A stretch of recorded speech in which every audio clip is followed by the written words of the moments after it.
Hey guys, MD Prepper here. We're talking about low-cost prepping handgun options. Revolvers and semi-autos, whatever you want. Wide range of options here. Relatively expensive relative to rifles or 22s or shotguns. The handgun is going to be a relatively expensive addition to your kit, but a must-have. Now, there's plenty of options and uses for handguns. You know, would I necessarily carry this high-point 9mm concealed carry? Probably not. The Kel-Tec 380 or 32 will serve you better if you can have it on you. So we're not going to sit here and complain and discuss rounds a whole lot, round effectiveness. I will at some point here, down the line, talk about effective calibers and all that type stuff for defensive uses. However, at the end of the day, it doesn't matter.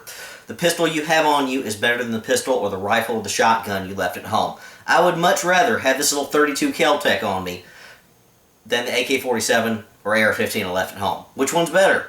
Well, if I need it, and this is all I've got, this one's better.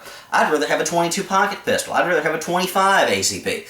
I'd rather have anything, any kind of firearm on me, even a single shot firearm, the double over-under type Derringer. I'd rather have that than nothing at all.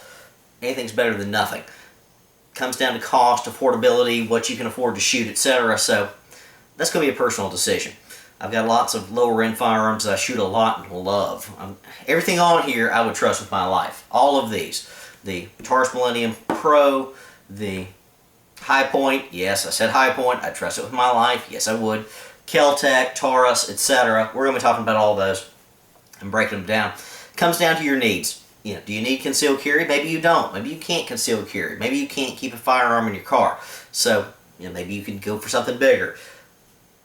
Would I necessarily pick one handgun being the smallest one? No, I'd pick something that's general purpose if I could. More is better. So we'll talk about calibers after a while, like I said, but for right now we're talking about price point. What's a deal on a handgun? Well, it depends on how much you pay for it. Now let me go ahead and say I think the best deals in handguns are used. Buying a used handgun from somebody who's looking to unload something is probably going to be the best way to get a low-cost firearm. But we're not talking about that. We're talking about new stuff that's available. I've got an old Charter Arms little revolver that I love, absolutely adore.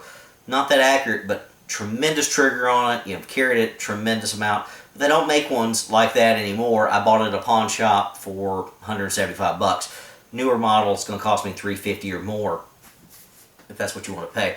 We're going to say the price point, though, on our low-cost prepping, low-cost options, as it were, the upper end is going to be $400. Why? Because I picked that. Is $400 the best price point, or the lowest, or the highest? I don't know. I think that's a median price point. I think that's a fairly good mid-sized price point. I kind of based that on the Sig Sauer 2022 pistol, which is a lower-end Sig, but it's better than most. Just looked around, been at the gun show today, or gun store today, been looking around a lot, etc., just like I always do, and I don't know, anything under $400 I tend to consider fairly reasonably priced. Anything over $400 I consider, got to think about purchasing it. I'm going to want to think about that, make sure it's what I want. So, a lot of options there. You may disagree with that price point. You may say $350, you may say $300 for the low-cost option below that. I don't know. I'm picking $400 just because I am. I'm going to generally say, though, $350 and under is going to be what we're shooting for as a, quote, deal, low-cost prepping option. So, we'll get to the individual reviews at some point. Not going to do those tonight.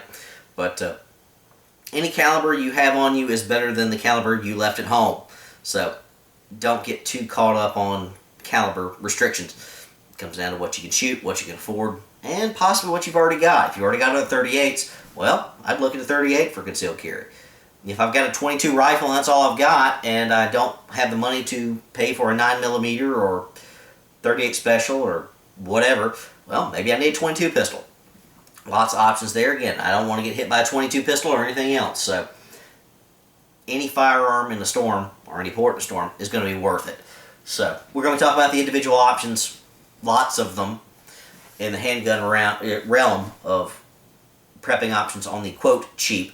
Though, honestly, I don't think there are that many low-cost handgun options that are that tremendous compared to rifles, shotguns, 22 rifles, centerfire rifles, etc.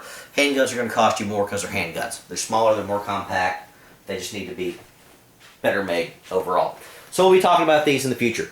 Indie Prepper, out.